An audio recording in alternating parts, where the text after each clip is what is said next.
Hello and welcome back, or welcome to News Weekly, some kind of weekly, whenever I feel like doing it weekly. My name is Chris, and I'm going to be doing the news today. Isn't that exciting? I know. Hold your horses, guys. New format, we're doing a new camera angle. I'm not just sitting in my chair anymore. Now I'm up on my feet. For a relatively comedy channel, it's funny that the news I usually try to do and the news that interests me is always kind of shit news. But that's what we're going to do today. We're doing 3 stories. And, yeah, let's get going. So the first thing we're going to talk about today is this new Uma Thurman, Harvey Weinstein, Quentin Tarantino story that has been popping up as of like 2 days ago. Of course, Harvey Weinstein worked very, very closely with Quentin Tarantino throughout much of his early career, including producing Reservoir Dogs, Pulp Fiction, and Kill Bill, which is what this story revolves around.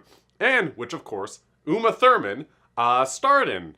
So Uma Thurman did an interview recently with the New York Times in which she basically spilled the beans on what Harvey Weinstein had done to her sexually and unconsensually in a private environment, as well as an incident that had happened on the Kill Bill set that revolved around this car crash and this conspiracy to cover it up. So yes, this story is about 2 things that are related and kind of unrelated. So let's start with the Harvey Weinstein bit first. Uma Thurman has spoken out about Harvey Weinstein before in the past. When the Me Too movement was just taking off, she basically has the famous quote where saying, "You don't deserve a bullet, Harvey Weinstein. This should be slow. This should be painful." And it sounds like Harvey Weinstein did his Harvey Weinstein things to her. He tried to get on top of her, tried to insert himself into her, was around her when he was naked, and she was just not okay with it.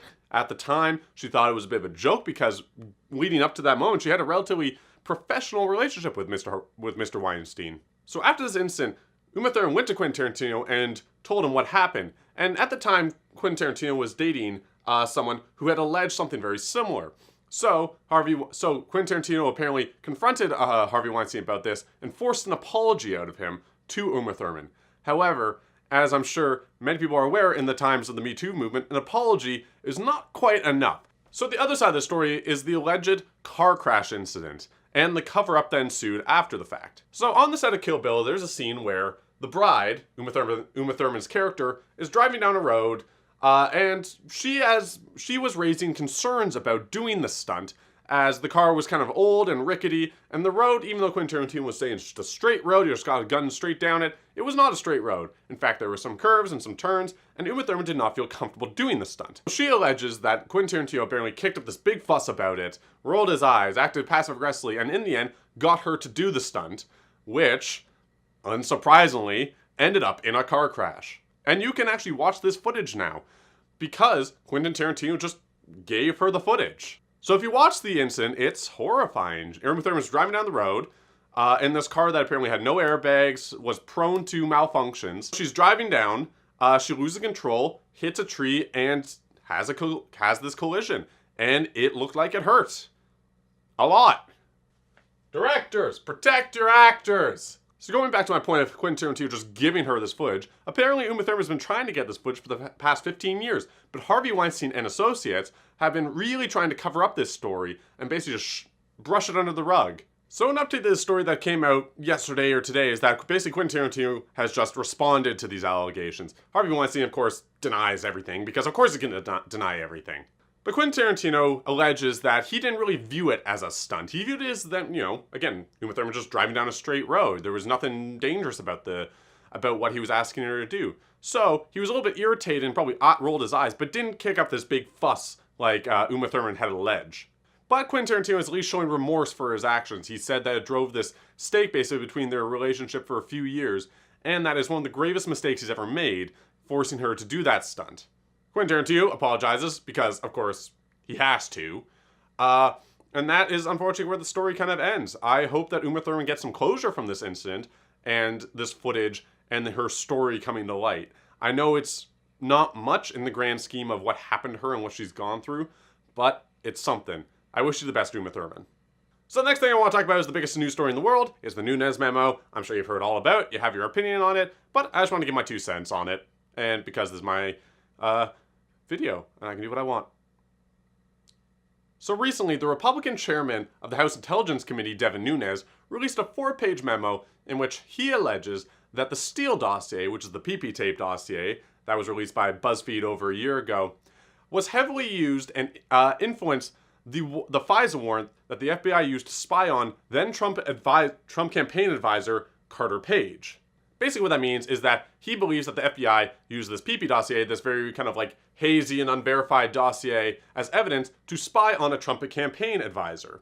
And if you remember, Trump had made this wild claim that the Obama administration had been wiretapping his phone and spying on him when he was running for president.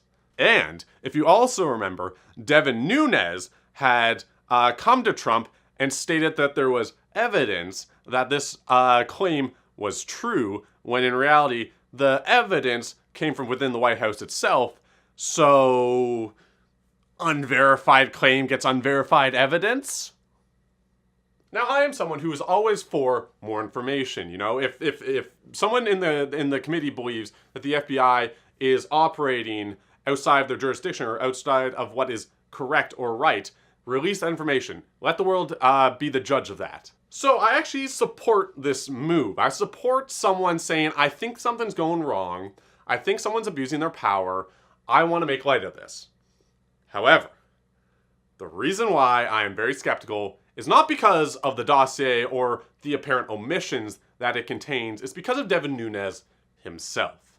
Trump is, of course, famously asking lots of people in Washington whether or not he is on his side or loyal to the president. And Devin Nunes is clearly someone who is very loyal to the president. So when we're talking bias in the news media and bias in the House and bias in the Senate and whatever bias, there's bias in Devin Nunes. There's tons of, but he's very biased. So when Democrats in the House and Senate and the FBI themselves are saying this memo is great and all, but it's leaving out large pieces of information that were used in this FISA warrant, then I am going to tend to believe those people a little bit more than Devin Nunes. And at the moment, we only have Devin Nunes' word on this. There's no other information released besides the 4-page memo, including what the FISA warrant contained, because it is still classified. So now there's this big movement from the Democratic side in order to release their own memo, which will apparently make light of some of the omissions that were made in this memo. And, you might not believe this, I'm for it. I'm for it. Another falsity that has been stated by a number of people is that the Nunes memo vindicates Trump. It shows that this Russia investigation is this big witch hunt and it's based off lies and nothing is valid and everything is fake news. But that's not true. Without the dossier and without this FISA court warrant and without all this shit, the Russian investigation would still be happening. There's lots and lots of evidence that Russia meddled in the election and potentially interacted with the Trump campaign beyond this 4-page memo. So, of course, if you're a Republican, this looks sketchy. This looks like the FBI is out for Trump and they have this incredible bias and they're out to get him.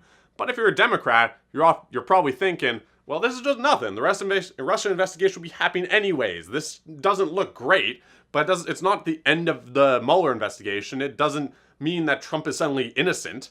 Whichever side of the aisle you're on, this memo worked out in your favor. So, nothing's changed. This was the thing.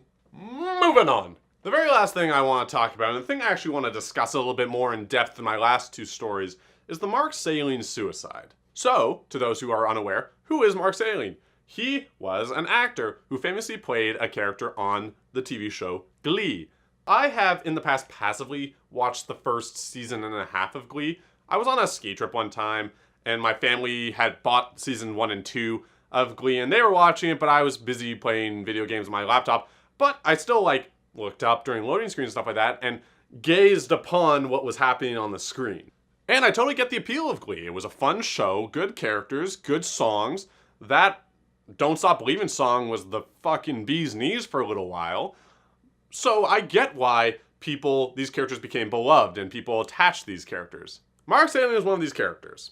He played kind of the brutish punk bully character who joins the singing club for one reason or another, I don't know. But conflict arises and stuff like that. And then suddenly, at one point, he just is off the show. I didn't really know at the time what had happened, but he just stopped showing up, I guess. And recently, at the age of 35, it was announced that Mark Salling took his own life, likely through hanging himself, which is very, very tragic. Oh yeah, but I forgot to mention one important thing. Mark Salling was found guilty and charged with possession of child pornography. Yeah. So of course, when someone, kills themselves, it's very tragic. It is very sad. No one should have to be in a situation where they feel that much pressure. Of course, many of the people who worked on Glee, such as the actors and producers and directors, remembered him as being just this nice guy on set who played this beloved character.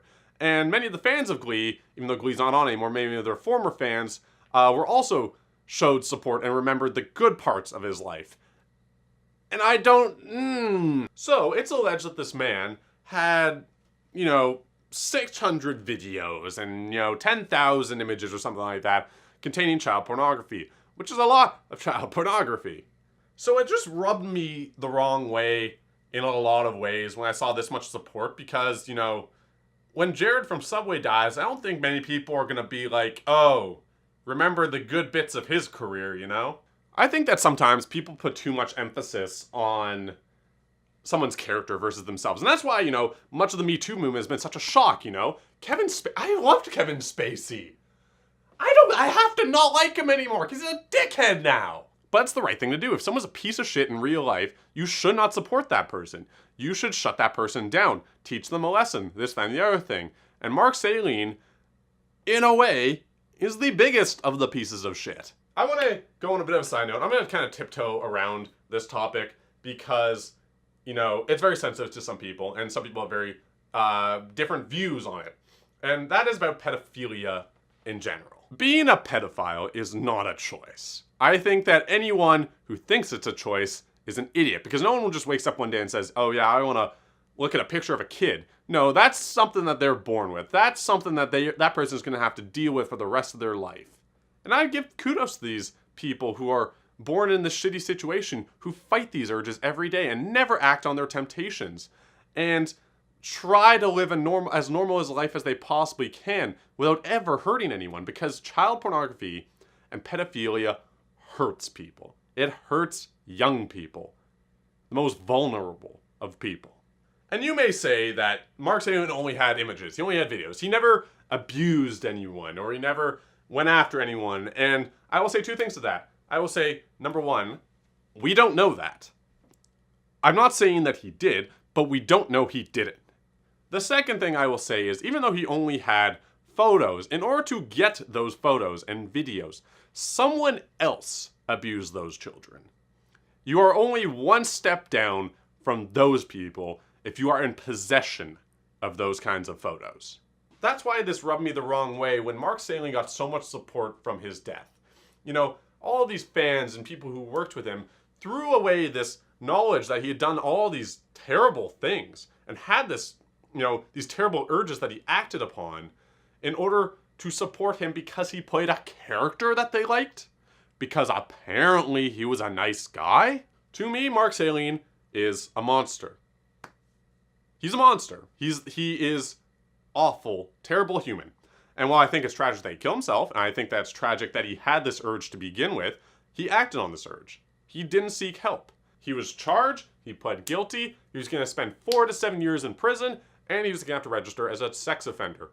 His life, or his social life in a way, was over.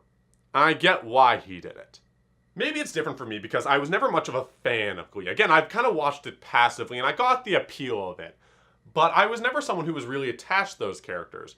And that's why, certain actors, when it comes out that they're like sex offenders or they're sexually assaulting people in private, that's why sometimes it hurts a lot for me to digest. However, those people to me are dead now. Those people committed crimes against other people, violated them, made them into sex objects when they are much more than that. This might be a rather heartless thing to say, but to me, this is just one less sexual offender in the world. This is just one less person that will consume that kind of content, that will give that content an audience and demand, and one less person who is contributing to the child sex trade. Mark Salling, what happened to you sucks, but I am not going to miss you.